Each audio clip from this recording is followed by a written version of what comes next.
قربانیاں تو خون مسلمہ کا امین ہے، مانند حرم پاک ہے تو میری نظر میں، پوشیدہ تیری خاک میں سجدوں کے نشاں ہیں، خاموش اذانیں ہیں تیری بعد سحر میں۔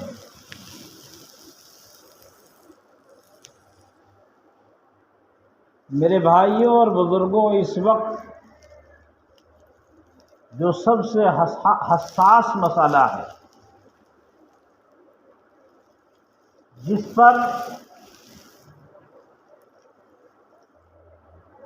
ہمارے آپ کے بیچ میں، لوگوں کے درمیان میں،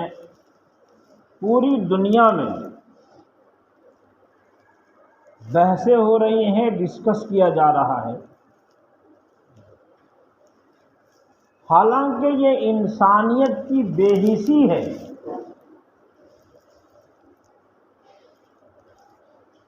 انسان کا دل پتھر ہو چکا ہے، اس لیے یہ حال ہو رہا ہے کہ بجائے دنیا اس کو روک ٹوک کرتی،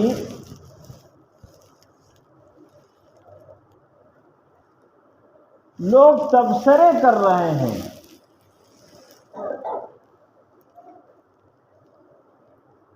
وہ مسئلہ کیا ہے؟ یہ آپ سب واقف ہیں کہ اس وقت اسرائیل جو ظالم و جابر ہے، جس نے فلسطین کے معصوم اور بے گناہ اور نہتے لوگوں پر مسلسل بمباری کر کے بچوں کو قتل کر رہا ہے، جوانوں کے چیتھڑے اجڑ رہے ہیں، اور کیا اسکول اور کیا اسپتال، کیا چرچ اور کیا مسجدیں، یہ تمام مقامات اس کا شکار ہو رہے ہیں۔ دنیا ہم سے سوال کرتی ہے کہ مسلمان جب باری آتی ہے فلسطین کی اور اسرائیل کی تو فلسطین کے ساتھ کیوں کھڑے ہوتے ہیں؟ اور کھڑا ہونا چاہیے، بلکہ مسلمانوں کی ہی نہیں، دنیا کے انصاف پسند لوگوں کو، جو عدل پر اور انصاف پر یقین رکھتے ہیں، جن کو انسانیت کی فکر ہے، جو ہیومن رائٹس کا نعرہ لگاتے ہیں، ان لوگوں کو فلسطینیوں کے ساتھ کھڑا ہونا چاہیے۔ ہمارا ایک تعلق ان لوگوں سے انسانیت کا ہے کہ جو کمزور ہیں، ان پر اسرائیل کے طرف سے مسلسل جارحیت کا اور اسرائیل کے طرف سے ان پر مسلسل وار ہو رہے ہیں، بمباری ہو رہی ہے۔ ایک تو اس بنیاد پر ہم ان کے ساتھ کھڑے ہوتے ہیں، دوسرا تعلق ہمارا ان کے ساتھ ایمان کا ہے، وہ ہمارے بھائی ہیں۔ انما المؤمنون اخوہ، مسلمان آپس میں بھائی ہیں، وہ کسی مقام کا رہنے والا ہو، کسی جگہ کا رہنے والا ہو۔ ایمان، اللہ رسول کی محبت تمام سرحدوں کو اور تمام پارٹیشن کو پاٹ دیتا ہے۔ اس لیے رسول اللہ صلی اللہ علیہ وسلم نے اہل ایمان کو یہ تاکید کی تھی کہ دنیا کے لوگوں، تمہارے درمیان میں کسی کو کسی پر کوئی بڑائی حاصل نہیں ہے، نہ کسی عربی کو کسی اعجمی پر، نہ کسی اعجمی کو کسی عربی پر، نہ کسی کالے کو کسی گورے پر، نہ کسی گورے کو کسی کالے پر۔ ہاں، فضیلت اور بڑائی صرف اس بنیاد پر ہے کہ وہ صاحب تقویٰ ہو، جس کے دل میں اللہ کا خوف زیادہ ہو، اللہ کا ڈر زیادہ ہو، خدا کی محبت میں جو سرشار ہو، وہ فضیلت رکھتا ہے، وہ بڑائی رکھتا ہے۔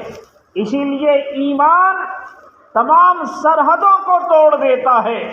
ہمارا ان مظلوموں کے ساتھ ایک تعلق ایمان کا ہے، اور ایمان بھی ایسا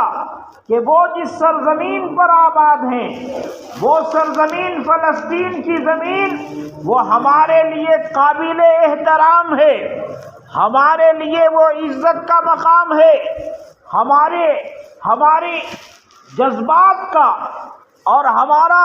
عشق کا تعلق ان کے ساتھ ہے، اس سرزمین سے جس سرزمین کو یہ شرف حاصل ہے کہ وہاں اللہ تبارک و تعالیٰ کی وہ مسجد ہے جسے مسجد اقصیٰ کہا جاتا ہے، جس کی فضیلت قرآن مقدس نے بیان کی ہے، جس کے فضائل میں جناب محمد الرسول اللہ صلی اللہ علیہ وسلم کی احادیث موجود ہے، اور جن پر اکابر اسلاف اور بزرگان دین کا ہمیشہ سے ان سے محبت رہی ہے۔ اس لیے وہ سرزمین فلسطین کی سرزمین، وہ بیت المقدس کی سرزمین، وہ ملک شام کی سرزمین، وہ مسلمانوں کے لیے احترام کا مقام ہے۔ وہ مسجد اقصیٰ جسے قبلہ اول ہونے کا شرف حاصل ہے، اللہ کے نبی جناب محمد الرسول اللہ صلی اللہ علیہ وسلم سے ایک صحابیہ نے، حضرت میمونہ رضی اللہ تعالی عنہا، انہوں نے سوال کیا، اللہ کے رسول بیت المقدس کے بارے میں بتائیے کہ وہ کیا ہے، فلسطین کی زمین کے بارے میں بتائیے۔ تو حضور علیہ الصلاۃ والسلام نے فرمایا کہ وہ سرزمین محشر کی زمین ہے، منشر کی زمین ہے، یعنی حشر کا میدان وہی ہوگا، اور موت کے بعد جب دوبارہ اٹھایا جائے گا تو اسی سرزمین پر لوگ اٹھیں گے، دوبارہ زندگی جو ملے گی اسی سرزمین پر ملے گی، موت کے بعد دوبارہ انسان وہیں اٹھے گا۔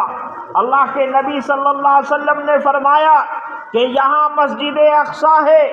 اور اس مسجد اقصیٰ میں جسے موقع ملے، جو یہاں تک آ سکتا ہو، وہ ضرور آئے اور یہاں عبادت کرے۔ حضرت میمونہ نے سوال کیا، اللہ کے نبی اگر کوئی جا نہیں سکتا ہے، کوئی پہنچ نہیں سکتا ہے تو وہ کیا کرے؟ حضور نے فرمایا کہ اگر ممکن ہو تو وہ مسجد اقصیٰ کے لیے تیل ہی بھیج دے کہ اس تیل کے ذریعے سے وہاں چراغ جلا کریں گے۔ اندازہ لگائیے، آپ کے نبی، ہمارے نبی، کائنات کے نبی حضرت محمد الرسول اللہ صلی اللہ علیہ وسلم نے کس اہتمام سے یہ فرمایا کہ کوئی آ نہیں سکتا ہو تو اگر مسجد اقصیٰ کے لیے وہ تیل بھیج دے تو وہ تیل بھیجنا گویا اس کی حاضری کے برابر ہے، وہ گویا کہ حاضر ہو گیا۔ اندازہ کیجئے کہ اس مسجد کی کیا فضیلت ہوگی، اس مسجد کی کیا بڑائی ہوگی، اس کی عظمتیں کتنی بڑی ہوں گی، جس کے لیے اللہ کے نبی صلی اللہ علیہ وسلم نے فرمایا کہ تم وہاں تیل بھیج دو، کم از کم تیل ہی بھیج دو کہ اس سے وہاں چراغ جلا کریں گے۔ اور حضور نے فرمایا کہ کسی بھی مسجد کے لیے، مسجد کے زیارت کے لیے سفر کرنے کی اجازت نہیں ہے، سفر کرنا درست نہیں ہے، اس کو شرعی سفر نہیں کہا جا سکتا ہے کہ کوئی مسجد دیکھنے کے لیے، مثال کے طور پر جامع مسجد دلی کی ہے، اس نیت سے کہ مسجد کی زیارت کریں گے، شریعت نے اس کے لیے ثواب نہیں لکھا ہے، لیکن 3 مسجدوں کے بارے میں 3 مسجدوں کے لیے تم رختے سفر باندھ سکتے ہو، تم گھر سے تیاری کر کے جا سکتے ہو۔ ان میں ایک مسجد تو مسجد حرام ہے، یعنی وہ حرم شریف ہے، بیت اللہ ہے، اس کے لیے آپ تیاری کر کے اور رخت سفر باندھ کر جا سکتے ہیں مسجد کی زیارت کے لیے۔